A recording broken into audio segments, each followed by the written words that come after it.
शुभं कृत्यं कल्याणम् आरोग्यं धनसम्पदा शत्रुर्बुद्धिर्विनाशाय दीपज्योतिर्नमस्तुते।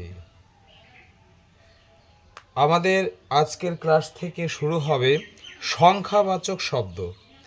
তাহলে চলো আমরা সংখ্যাবাচক শব্দ সম্পর্কে প্রথমেই কিছু গুরুত্বপূর্ণ তথ্য আমরা জেনে নিচ্ছি। দেখো, সংখ্যাবাচক শব্দ থেকে কিছু গুরুত্বপূর্ণ বিষয় রয়েছে, প্রাথমিকভাবে সেগুলো আমরা জেনে নেব। যে এই সংখ্যাবাচক শব্দগুলো রয়েছে, দেখো সেখানে এক এবং দ্বি শব্দ, অর্থাৎ এক সংখ্যা বোঝায় এক শব্দের দ্বারা, দ্বি শব্দ বোঝায় দুই শব্দের দ্বারা। তো এই এক শব্দ এক বচনে এবং দ্বি শব্দ দ্বিবচনে ব্যবহার হয়। এর আগে আমরা যে শব্দগুলো পড়েছিলাম, দেখবে সেই শব্দগুলোর এক বচন রয়েছে, দ্বিবচন রয়েছে এবং বহু বচন রয়েছে।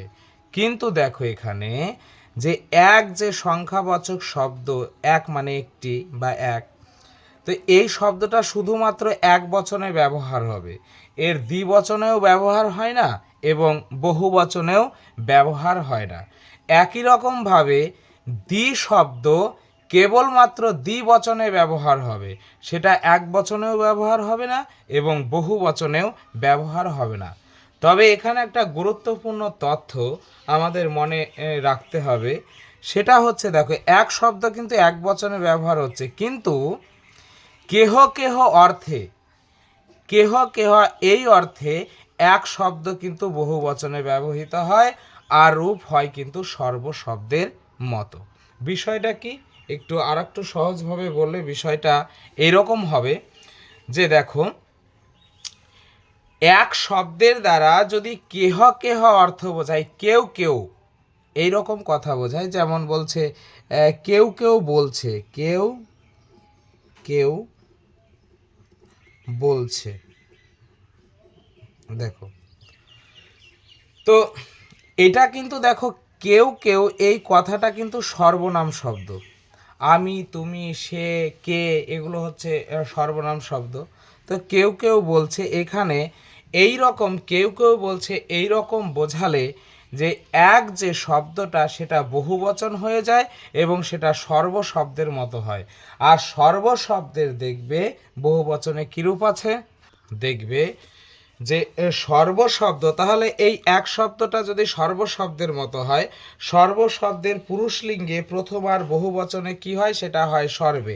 এই দেখো এখানে আমাদের এখানে দেখা যাচ্ছে যে সর্বা সর্বৌ সর্বে, তাহলে সেটা কি হবে, এক থেকে হবে একে, তাহলে এখানে একে বদন্তি, কেউ কেউ বলছে।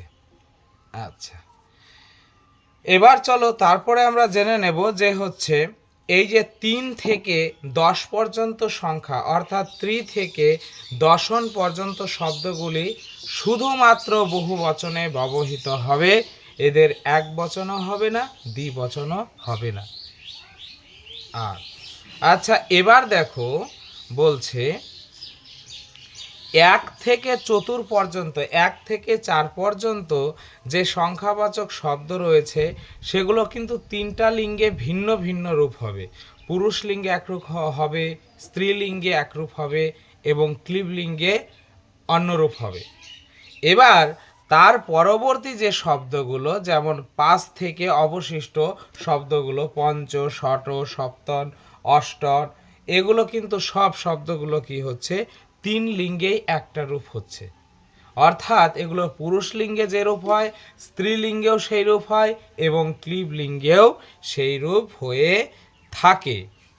আর শেষে আমরা জেনে নেব আর একটা গুরুত্বপূর্ণ তথ্য, যে এই সংখ্যাবাচক শব্দগুলো 1, 2, 3, 4 এই যে সংখ্যাবাচক শব্দ রয়েছে, এই শব্দগুলো এবং সর্বনাম শব্দের, যেমন আমি, তুমি, সে, মানে আমরা পড়েছিলাম অসমত, দুষ্মত, তৎ, এই শব্দগুলোর কি হয় না, সম্বোধন হয় না, এদের সম্বোধন হয় না। তাহলে কোন কোন শব্দের সম্বোধন হয় না, সংখ্যাবাচক শব্দ এবং সর্বনাম শব্দের সম্বোধন হয় না। চলো এবার এক এক করে আমরা সেই সংখ্যাবাচক শব্দগুলোর রূপগুলো জেনে নিচ্ছি। দেখো, এক শব্দ, এক মানে ওয়ান, এক সংখ্যা বোঝাচ্ছে। এই শব্দটা কেবলমাত্র এক বচনে রূপ হয়, দ্বিবচনেও ব্যবহৃত হবে না এবং বহু বচনে ব্যবহৃত হবে না। তবে এগুলোর তিনটা লিঙ্গ আছে, একটা হচ্ছে পুরুষ লিঙ্গ, স্ত্রীলিঙ্গ এবং ক্লীবলিঙ্গ। চলো প্রথমে এক এক করে জেনে নিই। এগুলো তাহলে কি হচ্ছে এক বচনের রূপ। প্রথম আর এক বচনে কি, দ্বিতীয়ার এক বচন, তৃতীয়ার এক বচন, চতুর্থীর এক বচন, পঞ্চমীর এক বচন, ষষ্ঠীর এক বচন এবং সপ্তমীর এক বচন। এই রূপগুলো আমরা দেখে নেব। হচ্ছে কিরকম, একাহা, একম, একেনা, एकस्मै,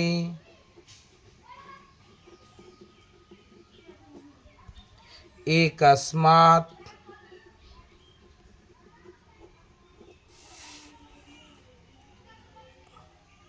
एकस्य, एकस्मिन्।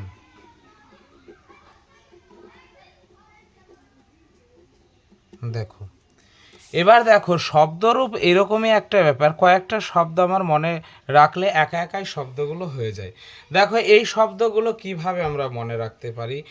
এক শব্দ কোন শব্দের মতো, যদি ধরো পুরুষলিঙ্গ শব্দ, তাহলে কি শেষে অ রয়েছে, অকারান্ত পুরুষলিঙ্গ শব্দ কি আছে আমাদের আছে নর শব্দ। তাহলে দেখো এই নর শব্দের রূপই হচ্ছে, কিন্তু শুধু চতুর্থীর এক বচনে একস্ময় হয়ে যাচ্ছে, এইটুকু শুধু মনে রাখতে হবে। দেখো আমাদের কি ছিল, নর ছিল, তারপরে নরম ছিল, নরে ন, এখানে ছিল নরায়, শুধু এইখানে পরিবর্তন হচ্ছে। তারপরে ছিল নর, নরম, নরে ন, নরায়, নরাত, নরস্য, নরে, এবং সপ্তমীর এক বচনে ছিল নরে। তাহলে দেখো এই দুটো জায়গায় শুধু পরিবর্তন হচ্ছে। তো এগুলো তাহলে কিন্তু সব পুরুষলিঙ্গ নর শব্দের মতনই। একাহা, একাম, একেনা, একস্মাই, একস্মাৎ, একস্যা, একস্মিন। আর নর শব্দে কি ছিল, নর, নরম, নরেন, নরায়, এখানে ছিল নরায়, এইখানে পরিবর্তন হয়েছে। আর কোথায় হয়েছে, নরাত, তাহলে একস্মাৎ ঠিক আছে, আচ্ছা, নরস্য, একস্য ঠিক আছে, কিন্তু এখানে দেখো সপ্তমীর এক বচনে ছিল নরে, কিন্তু এখানে হয়েছে একস্মি। তো এইটুকু মনে রাখতে হবে আমাদের, আর সব একই রকম। এবার চলো আমাদের স্ত্রীলিঙ্গে কীরকম হচ্ছে। স্ত্রীলিঙ্গে এক থেকে কি হবে, এক থেকে একা হয়, লতা হয়, তাই না, আকারান্ত। তাহলে আচ্ছা এই রূপটা আমরা আগে লিখে নেব, সেটা আছে একা, একাম, একয়া,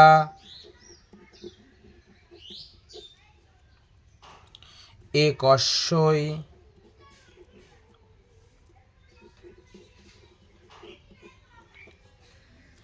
একস্যা, একস্যা, একস্যাম, তাই না। তাহলে কি হচ্ছে, একা, একাম, একয়া, একস্যৈ, একস্যাঃ, একস্যা, একস্যাম। তাহলে দেখো এটাও কিন্তু লতা শব্দের মতো হয়ে যাচ্ছে। দেখো লতা শব্দে কি ছিল, লতা, লতাম, লতয়া, লতায়ই, লতায়াহ, লতায়া, লতায়াম। একই রকমই হয়ে যাচ্ছে, সেম লতা শব্দের মতো, মনে রাখা কত সহজ। একা, একাম, একয়া, একস্যৈ, একস্যা, একস্যা, একস্যাম। তাহলে এটা কিন্তু সেম লতা শব্দের মতো হয়ে যাচ্ছে, তাই না। এবার আর একটা জিনিস আমাদের দেখতে হবে এখানে, দেখো দেখো এখানে পুরুষলিঙ্গের চতুর্থীর এক বচনে আছে একস্মাই, একস্মাই, আর স্ত্রীলিঙ্গের চতুর্থীতে রয়েছে একস্যাই। দেখো সব কিছুই প্রায় একই রকম, একাস্মাই একাস্যাই। তো এই বিভেদগুলো কিন্তু আমাদের মনে রাখতে হবে। আচ্ছা, এবার চলো আমরা ক্লীবলিঙ্গের রূপটা জেনে নিচ্ছি। ক্লীবলিঙ্গের রূপ আমরা জানি যে যাবতীয় যে শব্দগুলো আমরা দেখেছি শুধু পুরুষ ক্লীবলিঙ্গের রূপ পুরুষলিঙ্গের মতনই হয়ে থাকে, শুধুমাত্র প্রথমা আর দ্বিতীয়াতে কিছু পরিবর্তন হয়, এক্ষেত্রেও তার অন্যথা হবে না। দেখো এখানে রয়েছে একম, একম, একেনা একাস্মাই, একেনা একাস্মাই, একাস্মাৎ, একস্যা, একাস্মিন। তাহলে শুধু ক্লীবলিঙ্গ রূপটা কি হবে, পুরুষলিঙ্গের মতনই হবে, শুধুমাত্র প্রথম আর দ্বিতীয়াতে কিছু পার্থক্য রয়েছে, আর সেটা কি, সেটা হচ্ছে একম হয়ে যাচ্ছে। আচ্ছা, তাহলে এখানে কি হচ্ছে, পুরুষলিঙ্গের মতো একেনা, তাহলে তারপরে আছে একাস্মাই,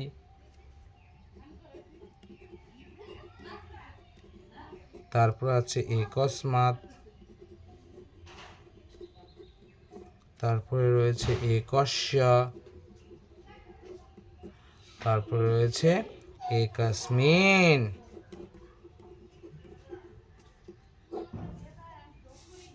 তাই না? আচ্ছা, তাহলে চলো এই শব্দগুলির প্রয়োগ আমরা একটু দেখে নিচ্ছি। যে দেখো এই সংখ্যাবাচক শব্দগুলো কিন্তু বিশেষণ রূপে প্রয়োগ হয়। কিভাবে প্রয়োগ হয়? বিশেষণ রূপে প্রয়োগ হয়।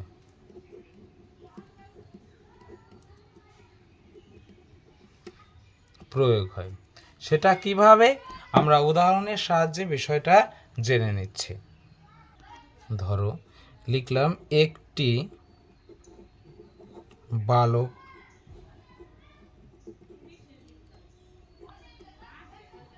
একটি বালিকা, একটি ফল, একটি ফল। দেখো তাহলে এইখানে দেখবে এই যে বালকটা, বালক হচ্ছে পুরুষলিঙ্গ, তাহলে এখানে আমরা বালক লিখলাম। তাহলে বালকের সংখ্যা বোঝাচ্ছে একটি, তাই এটা কি হবে, বিশেষণ হবে, তাই তো। তাহলে এখানে বিশেষণ রূপে প্রয়োগ হলে দেখো বালক যেহেতু পুরুষলিঙ্গ, তাহলে এখানে যে সংখ্যাবাচক পদ রয়েছে এক, সেটাও কিন্তু কি করতে হবে, আমাদের পুরুষলিঙ্গে আনতে হবে। পুরুষলিঙ্গের এক বচন, আর এক শব্দ তো এক বচনই হয়, তাহলে এই পুরুষলিঙ্গের এক বচনে কি হবে, দেখো এখানে হবে একহা, তাহলে এখানে আমরা লিখব একহা বালকহা। একই রকম ভাবে দেখো এটা স্ত্রীলিঙ্গ বালিকা, লতা শব্দের মতো, প্রথম আর এক বচন, তাহলে এক থেকে স্ত্রীলিঙ্গে হয়ে যাবে একা, তাহলে আমরা লিখব একা বালিকা, একা বালিকা। আবার এখানে তোমরা জেনে থাকো যে ফল শব্দ ক্লীবলিঙ্গ, তাহলে ক্লীবলিঙ্গ হলে কি হয়, প্রথম আর এক বচনে ফলম হয়, তাহলে এক শব্দটাও ক্লীবলিঙ্গ হবে, তাহলে ক্লীবলিঙ্গের এক বচনে দেখো আছে একম, তাহলে এখানেও হবে আমার একম। তাহলে এই সংখ্যাবাচক শব্দগুলো কি হচ্ছে, এগুলো কিন্তু একাধারে বিশেষণ, এগুলো বিশেষণ রূপে বাক্যে প্রয়োগ হচ্ছে।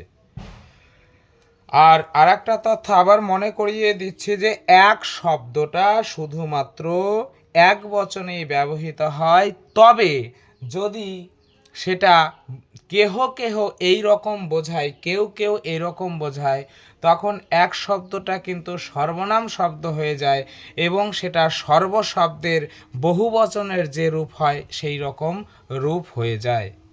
এই হচ্ছে বিষয়। এবার আমরা দ্বি শব্দটা জেনে নিচ্ছি। দ্বি মানে হচ্ছে টু বা দুই, এটা কেবলমাত্র দ্বিবচনে ব্যবহৃত হয়, এর এক বচনেও ব্যবহার নেই, বহু বচনের ব্যবহার নেই। চলো, দৌ, পুরুষলিঙ্গ হবে দৌ, তারপরে এখানেও হবে দৌ, তারপরে ভ্যাম যোগ হবে দ্যাভ্যাম, দাভ্যাম, দ্যাভ্যাম, দাভ্যাম, দয়ো, দয়।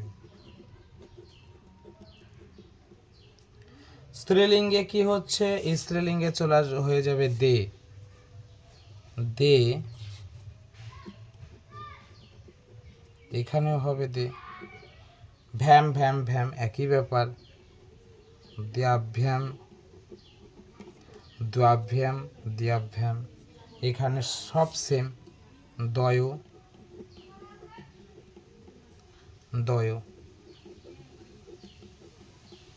আচ্ছা, এবার চলো ক্লিবলিঙ্গে দেখে নেব। ক্লিবলিঙ্গেও কি হচ্ছে, ক্লিবলিঙ্গেও একই রকম হয়ে যাচ্ছে স্ত্রীলিঙ্গের মতো, দে, দে, দাভ্যাম, দ্যাভ্যাম, দ্যাভ্যাম, দয়, দয়। তাহলে দ্বি শব্দ শুধুমাত্র আমাদের দ্বিবচনে ব্যবহার হচ্ছে। আর এটা দেখো মনে রাখা খুবই সহজ। কেন সহজ দেখো, এই শব্দটা তিন লিঙ্গে ব্যবহার হলেও তৃতীয়া থেকে সপ্তমী পর্যন্ত, এই পর্যন্ত যে জায়গা দেখো সবগুলোই কিন্তু তৃতীয়া থেকে সপ্তমী পর্যন্ত দেখো একই রূপ রয়েছে, দাভ্যাম, দ্যাভ্যাম, দ্যাভ্যাম, দয়, দয়। এবার দেখো, এবার স্ত্রী আর ক্লিবলিঙ্গ দুটো কিন্তু সেম, কোনো পার্থক্য নেই, এটার সাথে এটা কোনো পার্থক্য নেই। স্ত্রীলিঙ্গে যেরূপ হবে ক্লিবলিঙ্গেও সেই রূপ হবে। পার্থক্য শুধু এই দুটো জায়গায়, পুরুষলিঙ্গে প্রথম আর দ্বিবচনে হচ্ছে দৌ, দ্বিতীয় আর দ্বিবচনে হচ্ছে দৌ, আর স্ত্রীলিঙ্গে প্রথম আর দ্বিবচনে হচ্ছে দে, আর দ্বিতীয় আর দ্বিবচনে হচ্ছে দে। তাহলে দৌ আর দে এইটুকু শুধু মনে রাখতে হবে, আর কিছুই না। ভ্যাম ভ্যাম ভ্যাম, ওস ওস, এইভাবে তো আমরা পড়েছিলাম। তাহলে দৌ দৌ, দ্বাভ্যাম দ্যাভ্যাম, দ্যাভ্যাম, দয়, দয়, আর কিছু মনে রাখতে হবে না। আর তারপরে চলে আসবে দে, দে, দে, দ্যাভ্যাম দ্যাভ্যাম, দ্যাভ্যাম, দয়, দয়। ক্লিবলিঙ্গে তো একই রূপ, দে, দে, দ্যাভ্যাম, দ্যাভ্যাম, দ্যাভ্যাম, দয়। তো এই হচ্ছে আমাদের দৌ, এই সংখ্যাবাচক শব্দ। তাহলে এখান থেকে একটা গুরুত্বপূর্ণ তথ্য আমরা এইভাবে জানতে পারি যে নিত্য দ্বিবচনান্ত শব্দ, নিত্য দ্বিবচনান্ত শব্দ, তাহলে নিত্য দ্বিবচনান্ত শব্দ কি হবে, যেগুলো শুধুমাত্র দ্বিবচনে ব্যবহার হয়, তাহলে সেটা কোন শব্দ হতে পারে না, সেটা সংখ্যাবাচক দ্বি শব্দ হতে পারে। তারপর একটা সর্বনাম শব্দ হতে পারে, যেমন উভ শব্দটা, উভ, উভ কথার অর্থ হচ্ছে উভয়, এই শব্দটাও কিন্তু শুধুমাত্র দ্বিবচনে ব্যবহার হয়। এগুলো অনেক সময় পরীক্ষায় আমাদের দেওয়া হয়, তো সাবধান, এগুলো আমাদের ঠিকঠাক মনে রাখতে হবে। আচ্ছা চলো এবার আমরা ত্রি শব্দটা জেনে নিচ্ছি। দেখো ত্রি শব্দ অর্থাৎ থ্রি মানে তিন বোঝাচ্ছে, এটা নিত্য বহুবচনান্ত, অর্থাৎ এটি এক বচনেও ব্যবহৃত হয় না এবং দ্বিবচনেও ব্যবহৃত হয় না, তবে এটা তিন লিঙ্গে তিন রকম রূপ হয়। চলো সেগুলো আমরা জেনে নিচ্ছি। পুরুষ লিঙ্গে কি কি রূপ হচ্ছে, দেখো পুরুষ লিঙ্গে শুরু হচ্ছে ত্রয়, ত্রিন, ত্রিভি, ত্রিভ্যা, ত্রিভ্যা,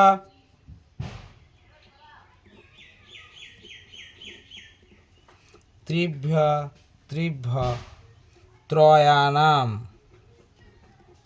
ত্রয়ানাম, আর শেষে হবে কি ত্রিশু, ত্রিশু।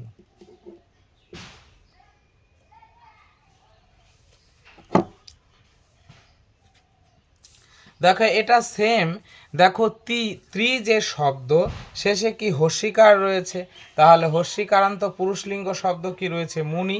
দেখো এই মুনি শব্দের মতোই হয়েছে, তাই না। দেখো মুনি শব্দের শুধু প্রথমে রয়েছে মুনি বিসর্গ, এখানে শুধু একটু পরিবর্তন রয়েছে, ছিল মুনি, মুনিন, মুনি, মুনিন, মুনিভি না মুনয়, প্রথম আর বহুবচনে ছিল মুনয় ত্রয়, তারপরে ছিল মুনিন, এখানে দেখো আছে ত্রিন, তারপরে ছিল মুনিভি, ত্রিভি, মুনিভ্য, ত্রিভ্য, মুনিভ্য, ত্রিভ্য, মুনি নাম, এখানে হয়েছে ত্রয়ানাম, মুনিষু এখানে হয়েছে ত্রিষু। তাহলে অনেকটাই কিন্তু মুনি শব্দের মতো, তবে এখানে ছিল মুনি নাম, কিন্তু এখানে হয়েছে ত্রয়ানাম আর এখানে হয়েছে ত্রিষু। তো এগুলো দু একবার পরেই কিন্তু মনে রাখা যেতে পারে। তো এই হচ্ছে বিষয়। এবার চলো আমরা স্ত্রীলিঙ্গের রূপটা কীরকম হচ্ছে একটু দেখে নিচ্ছি। স্ত্রীলিঙ্গে বহু বচন থেকে শুরু হচ্ছে, কি হচ্ছে তিস্র, এখানেও হবে তিস্র,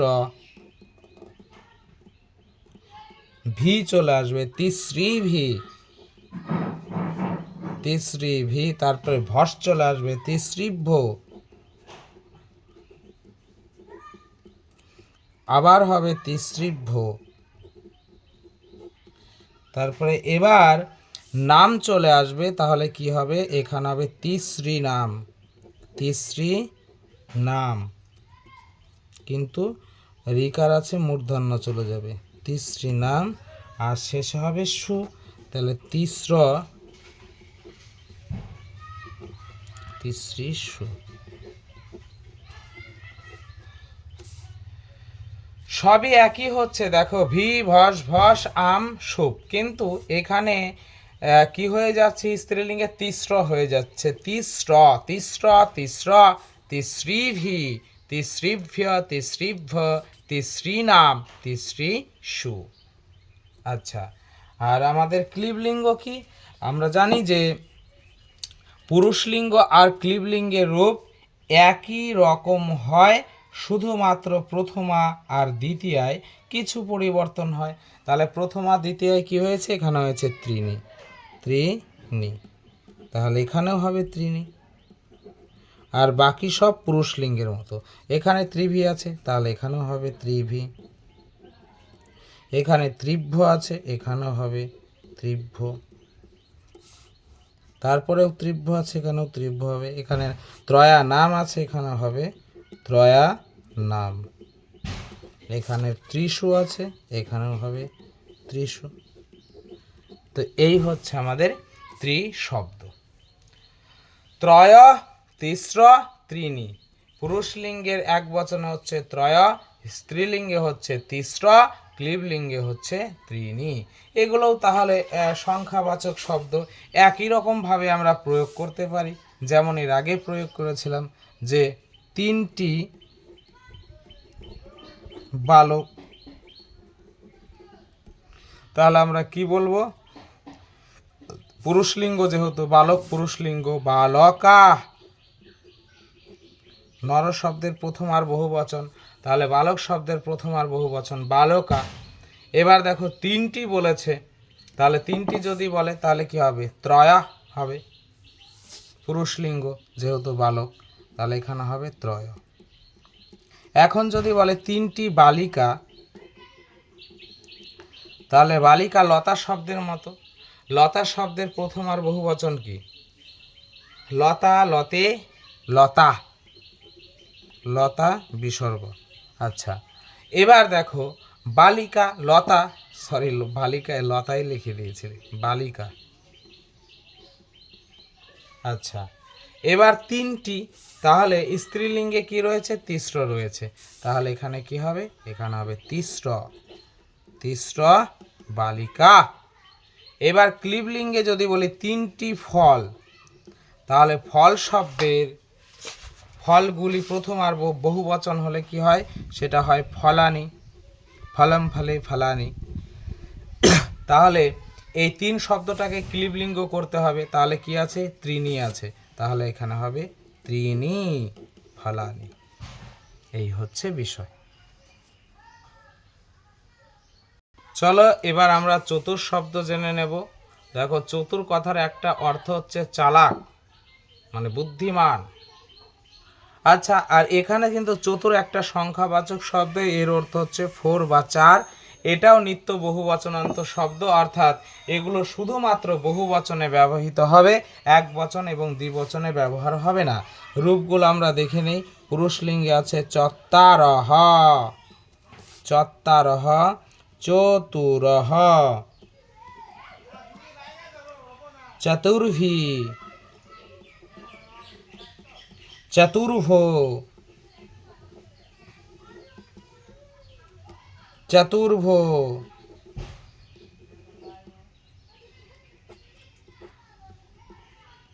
চতুর্নাম, চতুর্নাম রেপ রয়েছে তাহলে মূর্ধন্য চতুর্নাম, আর শেষে হয়েছে চতুর্ষু। তাহলে কি বলছে? চত্যারাহা, চতুরাহা, চতুর্ভি, চতুর্ভ, চতুর্ভ, চতুর্নাম, চতুর্ষু। স্ত্রীলিঙ্গে কি চলে আসছে? স্ত্রীলিঙ্গে হবে চতস্র, চতস্র, চতস্রর পরে আবার একই হবে চতস্র, চতস্রভি, না সরি চতশ্রীভি, চতশ্রীভি। তাহলে এখানে হবে চতশ্রীভ,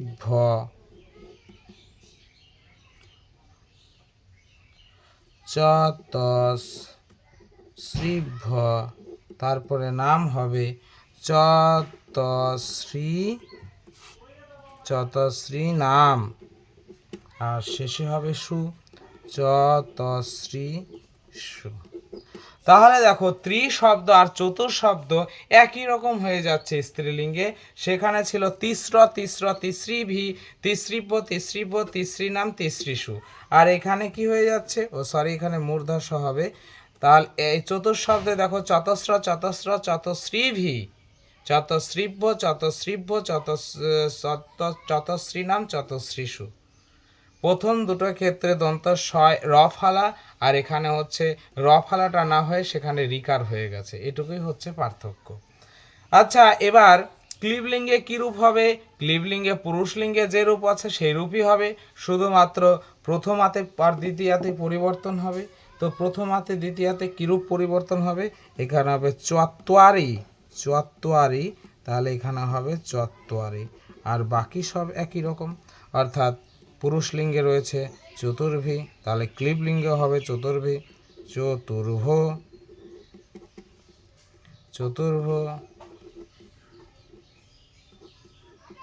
তারপর আছে নাম, চতুর্নাম, সু, চতুর্ষু। এই হচ্ছে বিষয়। তাহলে দেখো, তাহলে এটাও কিন্তু একই রকমভাবে আমরা ওই পুরুষ স্ত্রীলিঙ্গ ভেদে ওইভাবে বাক্যে প্রয়োগ করতে পারি। যেমন যদি এইভাবে বলি যে চারটি বালক, চারটি বালিকা, চারটি পুষ্প। তাহলে দেখো বালক পুরুষলিঙ্গ বহুবচন, চারটি বালক, তাহলে হবে বালকা। পুরুষলিঙ্গ বহুবচন, তাহলে চতুর শব্দের পুরুষলিঙ্গতে কি হচ্ছে? চত্বারো আছে, তাহলে এখানে আমাদের লিখতে হবে চত্বারহ। স্ত্রীলিঙ্গে কি হবে? হচ্ছে লতা শব্দের প্রথম আর বহুবচন লতা, তা বালিকা। আচ্ছা, তাহলে এখানে স্ত্রীলিঙ্গে চলে আসো, স্ত্রীলিঙ্গ আছে চতস্র, তাহলে এখানে আমরা লিখব চতস্র। আচ্ছা, এবার পুষ্প ক্লিবলিঙ্গ, ফলম ফলে ফলানি, তাহলে এটা হচ্ছে পুষ্পানি। আচ্ছা, পুষ্পানি যদি হয় চারটি পুষ্প ক্লিবলিঙ্গ, তাহলে হচ্ছে চত্বারি, চত্বারি পুষ্পানি। এইভাবে এই শব্দগুলো কিন্তু বিশেষণ হিসেবে ব্যবহৃত হয়, সংখ্যাবাচক শব্দগুলো। তাহলে আর বাকি যে এই পঞ্চ থেকে অবশিষ্ট যে শব্দগুলো রয়েছে সেই শব্দগুলো কিন্তু এরকম তিনটা রূপ হবে না। এই পুরুষলিঙ্গ, স্ত্রীলিঙ্গ, ক্লিবলিঙ্গ এগুলোতে আলাদা আলাদা রূপ হবে না, একটাই রূপ হবে। 5 থেকে বাকি পঞ্চম, ষষ্ঠ, সপ্তম, অষ্ট যত শব্দ রয়েছে সব কিন্তু একটাই রূপ হবে। তো এই হচ্ছে আমাদের আজকের ক্লাসের বিষয়বস্তু।